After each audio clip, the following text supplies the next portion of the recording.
Hello, good people of YouTube. Mountbatten here, and we've had quite the February, haven't we, fellas? We started out the month with the Borderline for 2025 being released, Wargaming's roadmap for the first half of 2025, and that, of course, generated quite the response from the community. And then just, 2 days ago, we got those two big dev blogs announcing some requested improvements and changes to the game, like respawns being tested out, right? We got that new temporary mode where Wargaming is trying out respawns for the second time. I completely forgot that in the space battle mode way back in the day, you could actually respawn in that, but this is, like a standalone temporary mode that could potentially be something like asymmetrics that keeps you returning every now and then to the game. It's close quarters focused, fast paced, you got infinite number of respawns, so it's looking pretty good. I can't wait to get my hands on it.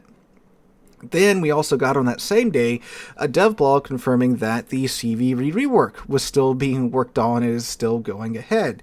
And they're making changes to CVs and their planes that we've been asking for since the original CV rework went live all those years ago. Things like fighter spotting being removed, and things also like CVs now burning for their full duration, like, battleships and cruisers have to do. So that's, again, things that we've been requesting Wargaming to look at implementing into the game for years and years now. So, in my opinion, the news this month has been more good than bad.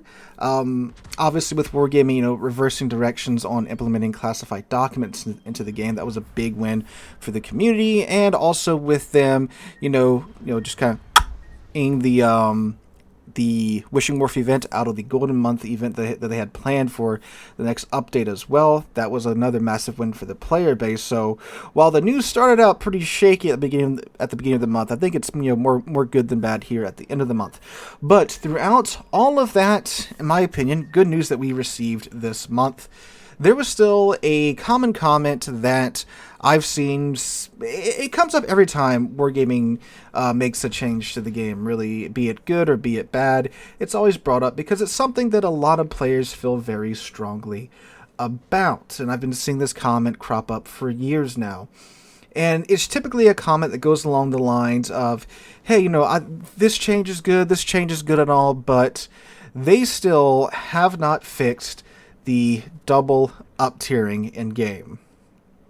And well, I figured we'd talk about that in today's video, since it is a very common complaint with regards to Warships. So, double up tiering. If you have somehow been incredibly lucky enough to never get double up tiered, or you just never have left your tier 3 matchmaking bracket, double up tiering is something that occurs when you get, placed in a match that is 2 tiers higher than yours, meaning that the ships in the game are, let's say you're in a tier 7, they're tier 9 ships. You've been double up tiered.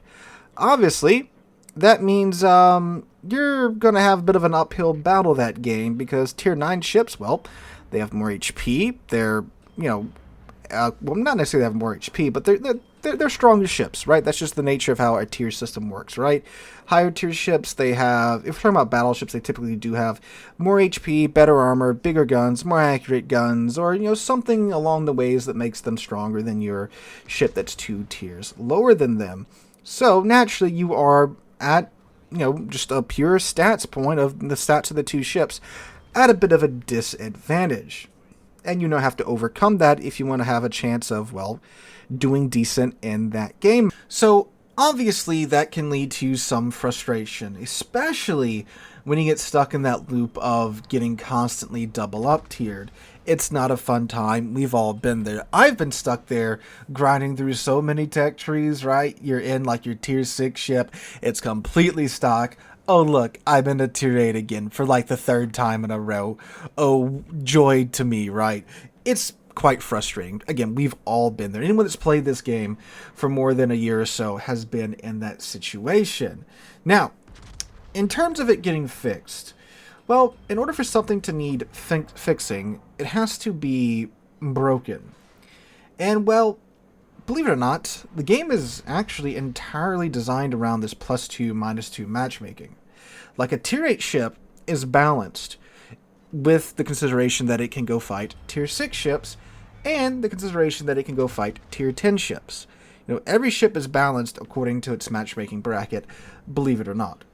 And believe it or not, too, there's actually a baked-in parameter into the matchmaker where it will, if you have been getting up-tiered, I forget what the exact ratio or percentage is. If you've been up-tiered, for X amount of previous games, it will try to place you into a game where you were at least, mid-tier or top-tier. Believe it or not, that was a change that Wargaming brought up a few years ago to try and relieve a lot of this frustration. Now, of course, Matchmaker can only do so much in random battles, right? If we're talking about a typical, evening on the North American server, because I play a North American server. I can talk about what I see in the North American server. I can't talk about what I don't see on the European server because I don't play over there, or the Asia server, right? So most players play at tier 7 and above. I believe the average tier played in Warships is 8.5 or 8.2 or something like that. So the vast majority of the player base are focused at higher tiers.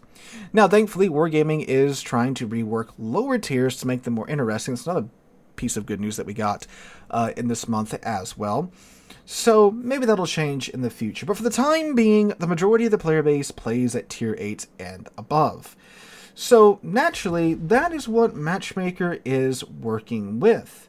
So when you're playing at tier 6 to tier 7, there is a very good chance, from my experience, that you are going to get up-tiered to tier, if you're playing a tier 7 ship, you're going to get up-tiered to tier 8 games a lot of the time. Now, in my experience, tier 7 to tier 8, not a terrible situation. Most tier 7 ships can give tier 8 ships a run for their money, especially if you know how to play them, right? Where the problem comes in is, of course, tier 7 to tier 9. Tier 7 to tier 9 is, in my opinion, is the worst up-tiering that you can get in this game. Because tier 8 to tier 10. Most ships are more than capable enough, most tier 8 ships are more than capable enough of at least having a good chance against tier 10 ships. Let's use battleships as an example, because that's the class I've played the most.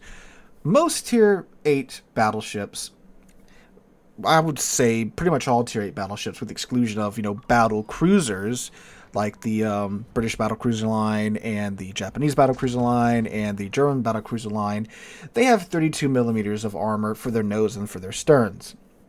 Again, maybe there's an oddball here or there, but again, unless it's a battlecruiser, I'm pretty sure they all have 32 millimeters of armor on their nose and on their sterns.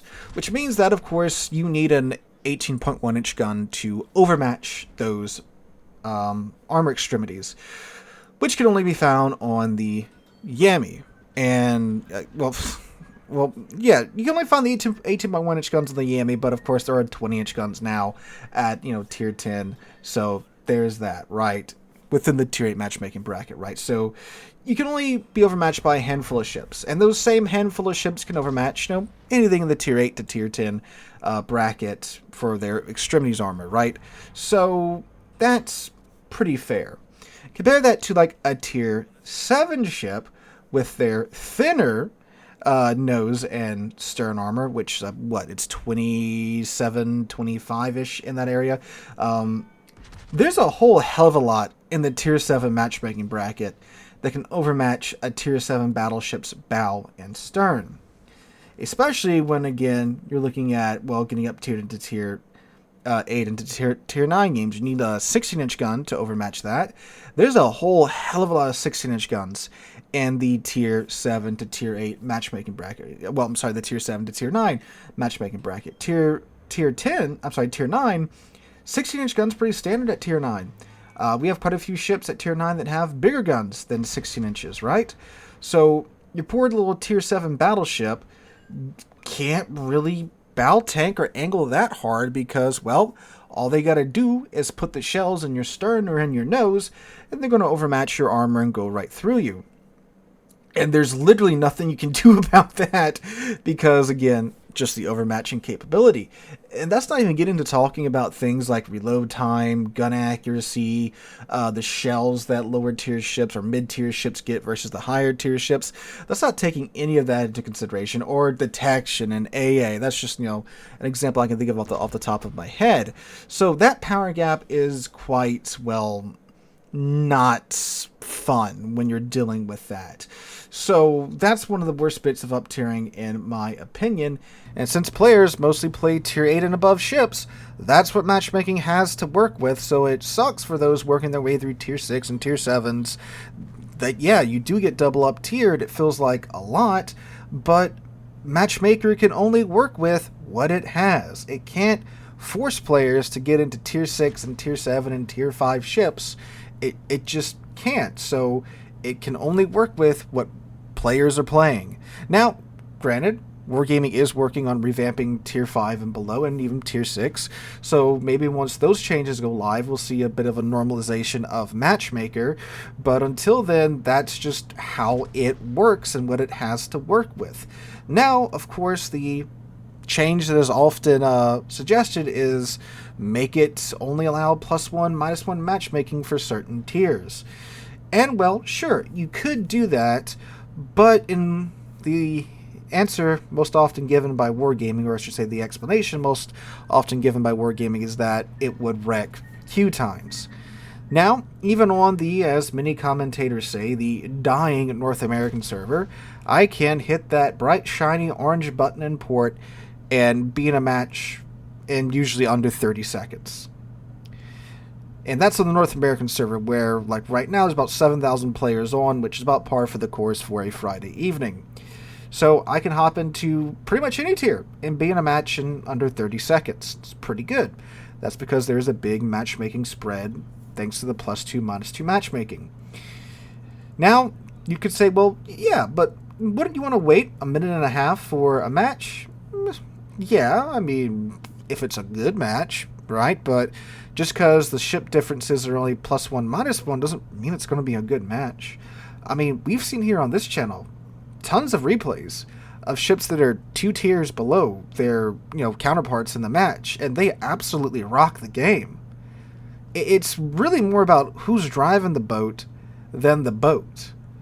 I mean, in this match you're watching in the background, there's quite a few tier 7 ships that come higher on the leaderboard at the end of the match than the tier 9 ships. And there's some pretty solid tier 9 ships that these tier 7 ships outperform. And that's not really rare. There's tons of matches like that where, low tier ships outperform high tier ships when, again, by looking at purely the stats of the ships, they shouldn't. But they do. Because, it's the pilot, it's not the plane. It's not the plane, it's the pilot. In most cases. So, sure, you could have +1, -1 matchmaking, and yeah, you would get +1, -1 games, but it doesn't necessarily mean you would get better games, right? Might cut back on some of the frustration for a bit, but at the end of the day, it's still, a bunch of humans banging away at keyboards, making pixels move around on screens, right? It's not necessarily a recipe to instantly fix the problem. So, well, yeah, it does suck. I mean, like, all the other tiered vehicle free-to-play combat games have it. World of Tanks has +2, -2 matchmaking, so does World of Warplanes, for the 3 people that play that. War Thunder, my god, you want to see some real up-tiering? Go play some War Thunder and be playing against Cold War vehicles in your late World War II tanks. That'll send you for a doozy right there. I mean, whoo-wee, man. And, like, War Thunder Air, don't even get me started on, like, high-tier War Thunder Air and the up-tiering that can happen there. Whoo-wee, that's a little crazy. So, yeah, it is a frustrating part of the game, or it can be a frustrating part of the game. But, again, at the end of the day, it's the captain, not the boat. You can make the most out of being double up tiered. You actually have an economic bonus when you're doing damage to higher tier ships. So technically, it's a really good farm for you if you're in a low tier premium ship going against higher tier ships, believe it or not. So there's that. So let me know what you guys think about this whole +2, -2, +1, -1 matchmaking in the comments down below. I know most of you are probably going to say, well, just do the +1, -1 matchmaking. You know, what's the worst that can happen? I don't know. Sit down and like start a timer. Like just start a stopwatch, the stopwatch app on your phone or whatever, and just sit there for a minute and a half. Imagine having to do that every time you go into game, which would probably be like the minimum, you know, wait time if you go to +1, -1 matchmaking. It might be as high as 3 minutes. Who knows? So just like give that a whirl and see how long that is, and see if you'd be willing to wait that long for every single match, you know, of the night, right? At peak times too. Imagine later in the night when there's not as many players on, huh? Just food for thought. I'm not saying that, you know, it's a terrible idea. I'm just saying, you know, just think about that. There's things that, you know, we don't think about when we're frustrated and we want an instant solution to our problem, you know. So it's just food for thought. So let me know what you guys think about this in the comments down below. Hope you guys have a wonderful Saturday and wonderful weekend. I hope to catch you guys in the next one.